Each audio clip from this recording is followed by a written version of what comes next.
네, 오늘은 성령 행전이라는 제목으로 함께 말씀을 나누도록 하겠습니다. 이 말씀을 함께 하시는 동안 여러분 안에도 성령께서 여러분의 삶을 인도하신다는 사실을 굳게 믿고 그 성령님과 함께 동행하는 오늘 하루 그리고 9월 한 달이 될 수 있기를 소망합니다. 사도행전은 별명이 성령 행전입니다.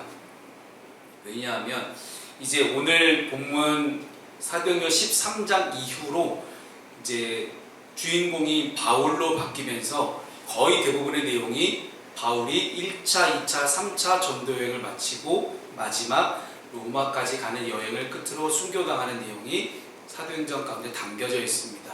근데 이런 모든 과정들이 바울이 자신의 계획대로 자신의 하고 싶은 대로 했던 그런 여정이 아니라 오직 성령님께서 바울의 삶을 인도하셨고 성령님께서 모든 이 초대교회의 인물들 가운데 역사하셔서 오직 성령이 인도하신 대로만 살아갔다는 이야기입니다.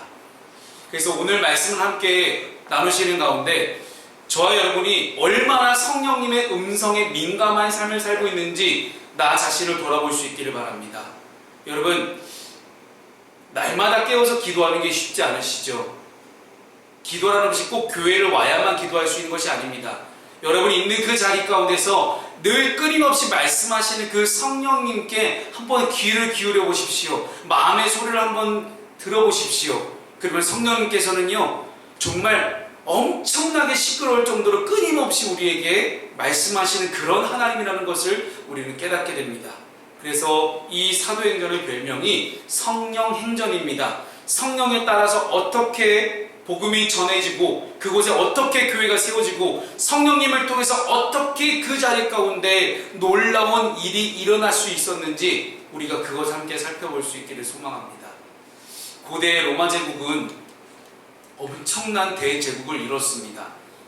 로마가 이렇게 성장하고 번영할 수 있었던 이유 중에 하나는 그들이 만들었던 방대한 도로망에 있었습니다. 그 당시 로마 군대의 특징이 있습니다. 로마 군대는 보통 보병을 중심으로 싸웠는데 이 보병들이 오와 열을 맞춰서 딱딱 군단을 형성합니다. 그 군단 안에서도 우리가 지난주 함께 말씀을 나눴던 고넬료와 같이 백부장들을 세우고 백부장들이 100명씩 쫙쫙쫙쫙 세워가지고 질서 있게 착착착착 걸어갑니다. 그렇게 행진을 통해서 수많은 나라들을 점령하며 싸웠던 나라가 로마입니다. 그래서 그들에게 이 물자를 수송할 수 있고 병사들이 오와 열을 맞춰서 언제든지 싸울 준비가 돼 있고 지나갈 수 있는 그 도로를 깨끗하고 단단하게 만드는 것이 너무나 중요했습니다. 그래서 이 로마는 도로망을 통해 신속하게 이 엄청난 커다란 대제국의 영토 곳곳으로 발빠르게 군대를 보낼 수 있었고 제국을 방어하고 무역과 경제를 번창시켜서 이 거대한 제국 전체를 하나로 묶었던 나라가 바로 로마였습니다. 그래서 팍스 로마나라는 그런 단어도 있고요. 모든 길은 로마로 통한다라는 그런 유명한 많은 명언들이 다 이 시대 때 나왔습니다. 로마가 그렇게 팍스 로마나 로마의 번영, 로마의 평화를 가질 수 있었던 중요한 이유, 이 바로 도로망 때문이었습니다. 이 도로망이 바로 로마 제국을 버티게 해줬던 중요한 줄기가 되었다는 것을 우리가 잊지 않아야 합니다.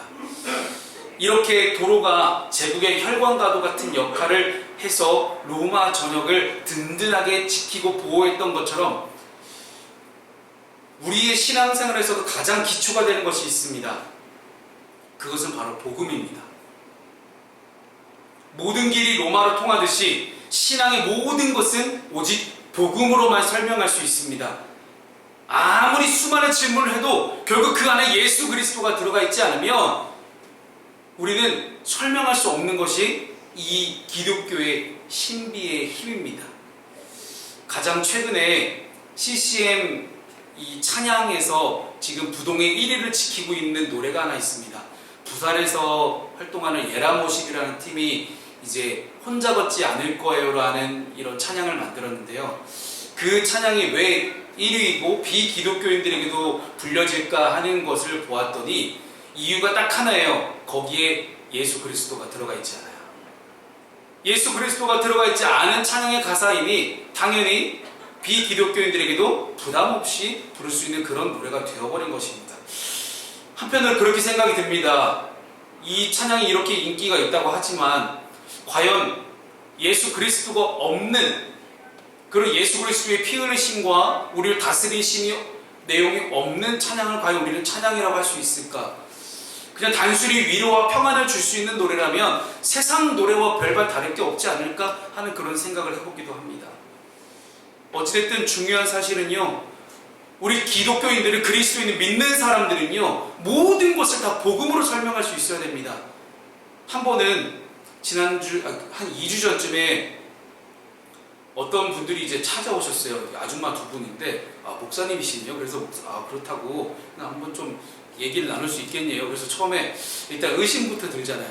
이 아줌마들이 또 어느 쪽이요? 또 이게 뭐 요즘은 신천지도 약간 뜸하던데 어느 쪽인지 뭐 피복음교회인지 어딘지 알 수가 없어요. 근데 결국 자신의 신분을 밝히지 않았는데 어쨌든 이 아줌마들하고 얘기하면서 이게 이 아줌마들의 특징이 딱 하나 있더라고요. 진짜 성경 말씀이 이야기하는 복음의 내용에 집중하는 게 아니라 현상에 집중하고 있는 분들이었습니다. 자기들이 얼마나 기도를 많이 하고 말씀을 읽고 이렇게 내가 하루에 기도를 몇 시간 하지 않느냐, 지금 그 자랑만 하고 온 건가 싶기도 하고 그렇게 얘기를 하는데 기도하면서 음성 듣고 이렇게 이런 일 막 해요. 그래서 어쩌라고요? 여러분, 중요한 게 뭡니까? 여러분, 기독교에서 자꾸 우리가 신비로운 현상에 자꾸 집중하기 시작하면요, 그렇다고 성령께서 아무런 역할을 안 하신다는 건 아니에요. 성령께서 역사하시고 은혜를 베풀어 주시면 놀라운 그런 신비로운 일도 일어날 수 있겠죠. 근데 중요한 것은 그것이 일어날 수 있는, 신비로운 일도 일어날 수 있는 그 까닭이 뭐냐라는 거예요. 바로 복음이라는 겁니다. 그래서 우리는 절대로 복음을 잊지 않아야 합니다. 누군가와 이야기할 때도, 교회를 소개할 때도, 내가 믿는 하나님을 이야기할 때도 우리는 복음을 근거로 복음이 무엇인지 분명히 알고 그 복음을 가지고 설명할 수 있어야 된다는 것입니다.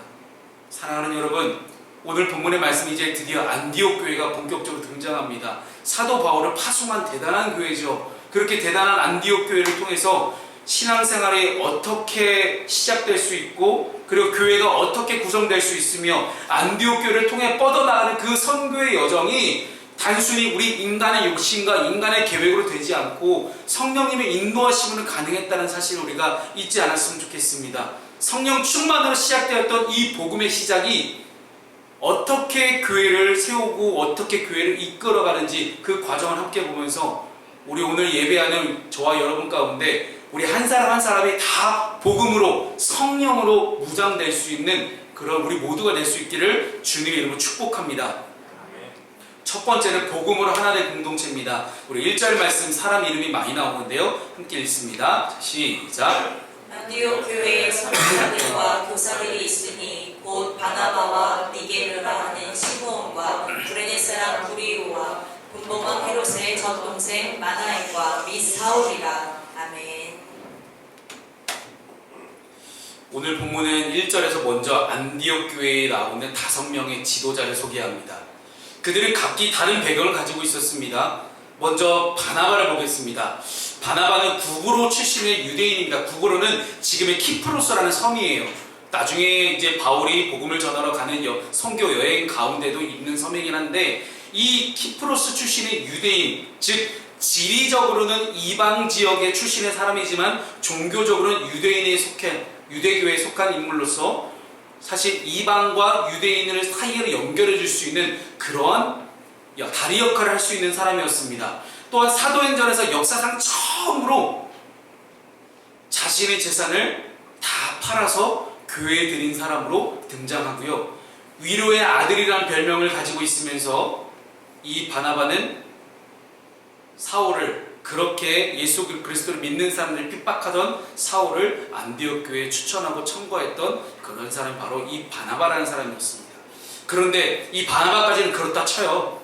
정말로 예루살렘 교회에서 훌륭하게 신앙훈련을 잘 받아서 안디옥 교회로 파송받은 그런 훌륭한 목회자였습니다. 두 번째 사람이 심상치 않습니다. 니게르라는 시므온인데요. 본문은 그의 나이나 신분, 배경에 대해서 언급을 하고 있지 않지만 니게르라는 단어로 봤을 때 그는 흑인이었습니다. 그리고 흑인이었다면 당연히 이방인이겠죠. 당시에는 인종차별이 지금보다 훨씬 심한 시대였기 때문에 그가 단순한 교인이 아니라 안디옥 교회의 지도자 신분으로 가졌지만 여전히 그는 흑인의 인종을 가지고 안디옥 교회의 지도자 역할을 감당했다는 거예요.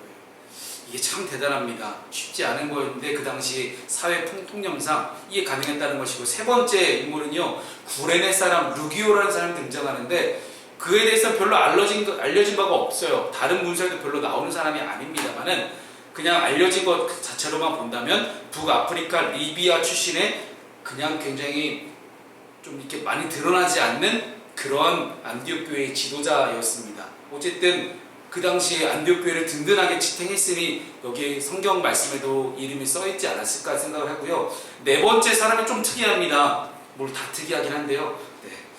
분봉왕 헤롯의 젖동생 마나엔이에요.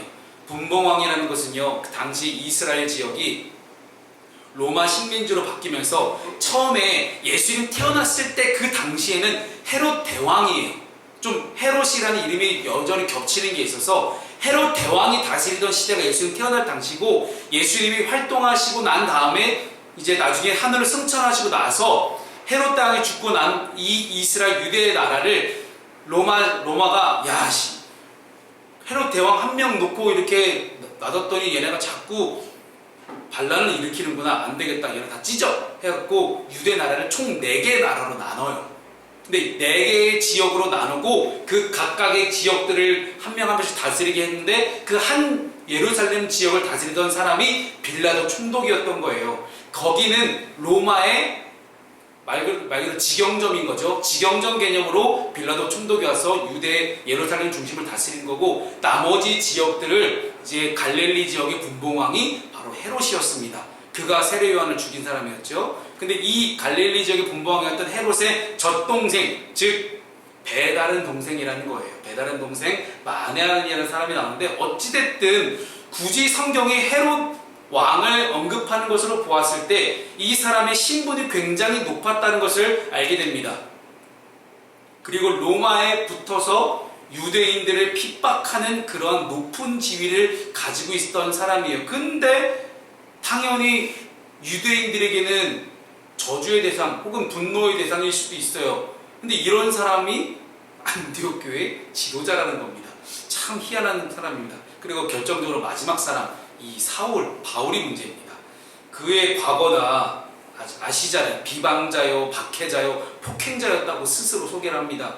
그리스도인들에게는 어떻게 보면 악몽과 같은 존재이고 스데반 집사를 죽이게 한 결정적인 인물이었습니다. 그런데 그런 사람이 안디옥 교회의 5명의 리더 중에 한 명으로 버젓이 이름을 올리고 있는 거예요. 정말 이해되지 않는 조합입니다. 인종, 지역, 신분, 사상이 다 다른 사회 통념상 결코 한 그룹으로 묶을 수가 없는 사람들이 지금 한 교회의 무려 지도자들로 5명을 구성하고 있다는 거예요. 그런데 그 사람들이 당대 사람들에게 그리스도인이라고 처음 불려지기 시작했고 자신에게 맡겨진 사명을 잘 감당하고 있었다는 것입니다. 무엇이 그들을 하나로 묶을 수 있었을까요? 그것은 바로 복음입니다. 무엇이 그들로 하여금 안디옥 교회를 잘 세우고 지탱할 수 있도록 했을까요? 무엇이 그들을 하나로 묶어서 사도 바울을 선교사로 파송하는 그런 놀라운 교회가 됐을까요? 그것이 바로 복음이라는 거예요. 예수 그리스도를 통해 하나 된 사람들이었습니다. 여기서 복음은 단순히 좋은 소식, 굿뉴스가 아니에요. 좋은 말이 아닙니다. 인종을 뛰어넘고 지역을 뛰어넘고 모든 신분을 뛰어넘고 사상을 뛰어넘고 편견과 혐오와 차별을 다 뛰어넘는 모든 사람들을 하나로 묶을 수 있게 해주는 놀라운 힘, 그게 바로 복음의 능력입니다. 우리에게는 이 복음의 능력, 예수 그리스도의 십자가의 능력, 이것이 필요합니다. 여러분, 복음은요 단순히 그냥 어떤 특정인들에게만 필요한 게 아니에요. 부자에게도 복음이 필요하고요, 가난한 사람들에게도 복음이 필요하고요, 공부를 잘해도 복음이 필요하고 공부를 못해도 복음이 필요합니다. 나쁜 사람에게만 복음이 필요한 게 아니에요. 야, 너 나쁜 짓 했으니까 예수님 구원받아 천국 가자, 이게 아니에요. 법 없이도 살아갈 만큼 정말 착한 사람에게도 필요한 것이 바로 복음이라는 겁니다. 오늘 안디옥 교회를 이해할 수 없는 그런 수많은 리더십들이 섬길 수 있었던 이유는 단 하나입니다. 그들 모두가 복음이 필요한 사람들이었고 그것이 지금 우리에게도 동일하게 적용됩니다. 사실 저는 그렇게 생각합니다. 우리 교회 교인들이 서로 그렇게 친하지 않다는 거예요. 우리는 서로 그렇게 친하지 않아요. 각자 생각하고 있는 사상이나 생각들, 가치관들, 생활 방식들, 그리고 태어난 곳 다 다릅니다. 우리의 상황과 환경, 배경, 이력은 다 다르지만 공통점이 하나가 있습니다. 그것은 바로 우리 모두가 예수 그리스도의 십자가 사랑, 복음이 다 필요한 사람들이었다는 것입니다. 그리고 그 복음을 강구하며 그 복음의 능력을 경험한 사람들이 우리는 지금 이 자리 가운데 모여 있습니다. 교회 가운데 좋은 리더나 좋은 시스템보다 더 필요한 것이 있습니다. 하나님의 십자가 사랑, 바로 복음인 것입니다. 우리 푸른숲 교회가 그 복음 안에 세워져가는 귀하고 복된 교회가 될 수 있기를 소망합니다. 우리가 서로 친해지더라도 우리가 그냥 친해지는 게 아니라 복음으로 친해질 수 있기를 주님의 이름으로 축복합니다. 우리 두 번째는요, 이제 성령께서 본격적으로 인도하십니다. 우리 본문의 2절 말씀을 한번 읽어볼까요? 자, 시작. 주를 섬겨 금식할 때에 성령이 이르시되 내가 불러시키는 일을 위하여 바나바와 사울을 따로 세우라 하시니. 아멘. 안디옥 교회의 선지자들과 교사들이 금식하기 시작했습니다. 왜요? 왜 금식했을까요? 금식한 이유는 딱 하나입니다. 하나님의 뜻을 알기 위함입니다. 하나님, 우리가 어떻게 하면 우리에게 주신 복음을 전할 수 있겠습니까? 라는 질문하며 그는 금식하며 기도했습니다. 그러자 그들은 성령님의 말씀을 따라, 그냥 정한 게 아니에요. 성령님의 말씀을 따라 바나바와 사울에게 안수합니다. 그리고 안수받은 두 사람은 성령의 보내심을 받아서 살람이라는 지역으로 갑니다. 성령님은 누가 선교지로 갈지, 그리고 이들이 4절 말씀에 어디로 가야 하는까지도 다 알려주시는 하나님이셨습니다. 살라미는 아까 말씀드렸던 구브로, 키프로스 섬이 있잖아요. 그 구브로의 동쪽 해안에 위치한 항구 도시입니다. 그리고 이 키프로스라는 섬에서 가장 번화한 지역이기도 했습니다. 그래서 그리스로 로마로 가는 그런 중간 기착지 역할을 했던 항구가 이 살람이라는 항구 도시였습니다. 그리고 그곳에는요, 디아스포라, 즉 스데반 집사의 순교 이후에 뿔뿔이 흩어졌던 유대인들이 그곳에 정착해서 회당을 짓고 신앙을 지키며 살아가고 있었습니다. 이미 구보로로 들어왔던 수많은 유대인들, 그리스도인들이 자신 나름대로 신앙 공동체를 이루고 살아가고 있었던 그런 지역이었죠. 그곳에 바나바와 사울은 반복적으로 유대인들에게 복음을 전합니다. 이 과정을 한번 보십시오. 이 과정에서 안디옥 교회가 세웠던 선교 정책보다 더 중요한 것은 성령님의 인도하심이었습니다. 성령님의 인도하심을 통해 그들은 지혜롭게 복음을 전할 수 있었다는 것입니다. 우리 역시 누군가에게 복음을 전할 때, 누군가에게 교회를 전할 때 어떻게 해야 되겠습니까? 내 뜻과 내 생각과 내 마음과 내 계획으로 전할 수 없습니다. 오직 성령의 인도하심대로 우리는 복음을 전할 수 있어야 합니다. 그래서 만약 혹시 누군가에게 복음을 전하는 것이, 누군가에게 교회를 소개하는 것이 정말로 여러분 마음 가운데 힘든 숙제라고 생각되시면 오늘 본문의 말씀처럼 금식하며 기도해 보십시오. 성령께서 말씀하실 것입니다. 우리가 복음을 전하기 전에 기도의 힘쓰므로 말미암아 성령의 임재와 뜻을 강구할 수 있기를 소망합니다. 우리는 간혹 문제가 생겼을 때 내가 가진 힘과 능력을 의지할 때가 많습니다. 내 주변에는 나에게 힘이 되어줄 수 있는 사람, 내 주변에 나에게 능력이 되어줄 수 있는 사람, 나에게 정말로 도움이 되어줄 수 있는 그 한 사람을 우리는 자꾸만 찾습니다. 이 문제를 해결하기 위해 무엇이 필요한지, 어떻게 해야 할지 계산기를 두드리다 보니요, 정작 하나님께 무릎 꿇는 시간을 가지지 못할 때가 너무나 많다라는 거예요. 여러 가지 생각과 고민으로 바쁘고 분주하다는 핑계로 하나님 앞에 무릎 꿇기보다는 다른 무언가를 선택할 때가 우리 너무나 많습니다. 왜냐하면요, 그 방법이 지금 당장 내 눈앞에 보이고 더 효과적일 거라는 착각 때문입니다. 그러나 여러분, 우리 함께 믿음으로 고백합시다. 기도의 힘은 강력합니다. 기도하는 한 사람을 통해서 하나님 역사하실 것이고요, 기도하지 않는 한 민족보다 기도하는 한 사람이 더 강하다라는 그런 격언도 있습니다. 내 손에 힘이 아닌 하나님의 손에 맡겨드리는 방법이 기도입니다. 문제를 직면할 때 내 앞에 문제가 놓여져 있으면 우리의 시야는 좁아집니다. 왜냐하면 그 문제에 집중하기 때문이에요. 그 문제가 나한테 너무나 커서 그 문제 외에는 보이질 않습니다. 그런데 그 문제에만 천착해서 계속해서 그 문제를 묵상하다가 우리는 좌절합니다. 그러나 우리 하나님은요, 우리가 바라보고 있는 그 문제보다 더 크신 하나님이십니다. 그렇게 기도라는 것은 내 앞에 내 시선에 놓여진 내 문제가 아니라 문제보다 더 크신 하나님을 바라보겠다라는 믿음의 결단이 바로 기도의 행위예요. 그래서 그냥 여러분께 기도하라고 얘기하는 게 아닙니다. 여러분의 인생을 걸고 여러분의 인생을 하나님께 온전히 맡겨드리는 그런 결단이 기도이기 때문에 기도하라는 말씀을 드리는 거예요. 그 크신 하나님의 손에 너무나 작고 보잘것없는 내 문제를 맡겨드리는 것이 바로 기도입니다. 사랑하는 여러분, 이런 유명한 일화도 있잖아요. 어린아이가 사탕이 가득 들어있는 통에 손을 넣어서 사탕을 손에 한 움큼 쥐어요. 손이 커지겠죠. 빵빵해지겠죠. 그런데 입구가 좁아서 손이 안 나오는 거예요. 내 손에 있는 내 욕심, 내 문제를 내 손으로 잡고 놓지 못하고 있다면 우리는 결국 그 문제를 해결할 수 없습니다. 손을 놓으십시오. 손을 내려놓으면 그 통을 들어서 하나님께서 우리에게 사탕을 얼마나 많이 쏟아부어 주시는지 경험해 보시길 바랍니다. 내 손에 있는 문제를 내려놓는 것, 성령님의 인도하심을 받는 첫 번째 단계입니다.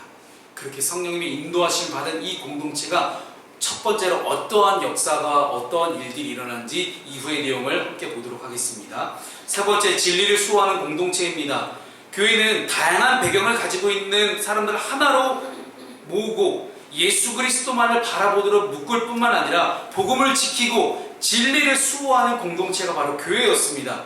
그들은 진리를 왜곡하고 사람들을 혼란에 빠뜨리려 하는 수많은 거짓된 세력과 맞서 싸웠던 사람들이 우리 믿음의 선조들이었습니다. 그 대표적인 예가 오늘 바예수와의 대결입니다. 여러분, 바예수라는 앞에 그 이름 앞에 바가 붙잖아요. 바가 붙는다는 건요, 누구누구의 아들이라는 뜻이에요. 그러니까 실제 예수님의 아들이 아니었고요. 여러분 오해하지 마십시오. 예수님의 아들이 있었어? 이렇게 오해하시면 안 됩니다. 예수님은 장가를 안 갔어요. 아들이 없습니다. 그냥 예수라는 사람의 아들이었다는 것이고요. 이 바예수와의 대결인데 그가 총독 서기오 바울을 미혹해서 하나님의 말씀을 듣지 못하게 합니다. 사람의 마음을 혼란스럽게 하고 거짓 메시지로 사람들을 현혹시키는 그런 사람이었다는 거예요. 오늘 본문의 10절을 읽어보면 바울이 이렇게 지적합니다. 이르되 모든 거짓과 악행이 가득한 자여 마귀의 자식이요 모든 의의 원수여 주의 바른 길을 굳게 하기를 그치지 아니하겠느냐 하고 꾸짖고 있는 겁니다.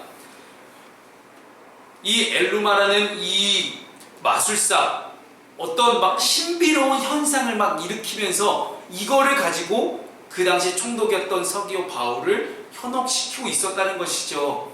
사람의 마음을 움직이고 사람의 마음을 현혹시키고 거짓된 메시지로 현혹하는 그런 지금의 이단들과 비슷합니다. 사랑하는 성도 여러분, 예수 그리스도만이 우리의 유일한 길이 되심을 믿으십니까? 이런 걸 아멘 해야 된다고요, 요한씨. 그런데 예수 그리스도만이 나의 인생의 유일한 길이라는 분명한 진리의 말씀, 이 복음의 진리를 현혹시키고 흔드는 그런 사람들이 있다라는 거예요. 똑바로 가지 못하도록 예수의 길로 가지 못하도록 가로막고 있다는 거예요. 그럴듯한 유사한 이야기로, 그럴듯한 유사한 복음으로 사람의 마음을 흔들고 있다는 것입니다. 바예수, 너무나 이름이 그럴듯하잖아요. 그런데 아무리 그럴싸해도 복음과 비슷한 것은 복음이 아닙니다. 복음은 오직 한 길, 우리의 길 되시는 예수 그리스도밖에 없습니다. 사랑하는 성도 여러분, 그래서 오늘 본문의 말씀을 통해서 여러분의 신앙을 한번 돌아볼 수 있기를 소망합니다. 정말로 여러분의 안에, 여러분의 인생 가운데 예수 그리스도밖에 없습니까?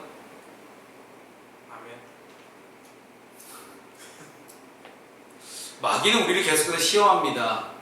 사단 마귀는 아니야, 이것도 있어야 되고 저것도 있어야 되고, 충분한 자격도 있어야 되고, 엄청나게 많은 것들 우리한테 이야기를 해요.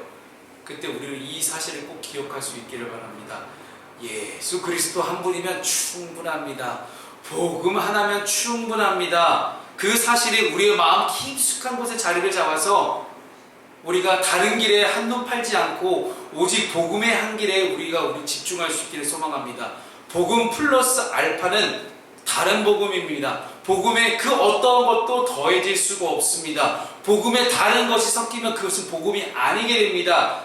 저와 여러분이 이 진리의 복음만을 붙잡고 마귀의 어떤 거짓말에도 속아 넘어가지 않을 수 있는, 그렇게 진리를 수호할 수 있는 여러분 자신과 또한 우리가 함께 모인 공동체가 될 수 있기를 주님의 이름으로 축복합니다. 말씀을 정리하겠습니다. 오늘 우리는 말씀을 통해 공동체가 어떻게 복음으로 세워져 가는지, 어떻게 성령으로 든든하게 세워져 가는지, 어떻게 성령으로 우리가 어느 길을 걸어가야 되는지를 함께 살펴보았습니다. 우리 모두는 각기 다 상황과 환경이 다 다른 사람들입니다. 그러나 우리를 복음으로, 성령으로 하나로 묶으시고 이 푸른숲 교회 가운데로 모아주셨습니다. 각자의 상황과 환경, 기도의 제목들은 너무나 다 다르지만 우리는 모두 복음이 필요한 존재들입니다. 오직 예수 그리스도를 통해 구원을 얻을 수 있다는 이 유일한 복음의 내용이 여러분의 삶을 이끌어가는 원동력이 될 수 있기를 소망합니다. 물론 힘듭니다. 쉽지 않습니다. 계속해서 우리 마음이 흔들리는 것처럼 사단 마귀는 어떻게든 우리를 넘어뜨리려고 할 겁니다. 그때 담대하게 선포하십시오. 사단의 유혹이 몰려올 때, 다른 생각이 몰려올 때 분명하게 선포하십시오. 복음서에 그렇게 써있잖아요. 나사렛 예수 그리스도의 이름으로 명하노니 내 마음을 흔들고 있는 지금 사단 마귀의 생각들은 물러갈지어다 라고 분명하게 선포하시기 바랍니다. 그렇다면 그 순간 여러분 안에 있던 그 모든 어두운 마음들은 다 사라지게 될 것입니다. 우리 모두가 그렇게 흔들리지 않은 복음, 진리로 무장할 수 있는 분명한 공동체, 성령의 인도하심을 받을 수 있는 분명한 살아있는 공동체가 될 수 있기를 주님의 이름으로 축복합니다.